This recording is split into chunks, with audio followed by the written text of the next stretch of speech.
একটা ছোট্ট গ্রামে থাকতো রহিম নামের এক কৃষক। খুব বেশি জমি ছিল না, তবে পরিশ্রম ছিল তার সবচেয়ে বড় মূলধন। ভোরবেলা আজান হওয়ার সাথে সাথে রহিম ঘুম থেকে উঠে মাটির মাঠে চলে যেত।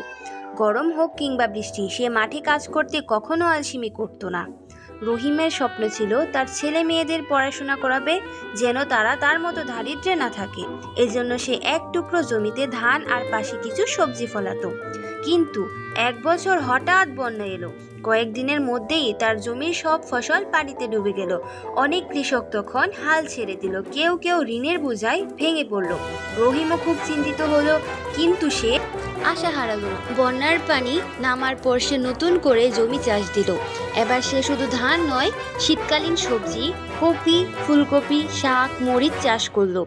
প্রতিদিন ভোর থেকে দুপুর পর্যন্ত খেটে খাওয়া মানুষটির চোখে তখনও একটাই স্বপ্ন, আমার সন্তানদের মুখে হাসি ফুটাতে হবে। কয়েক মাসের মধ্যেই তার জমি সবুজে ভরে উঠল।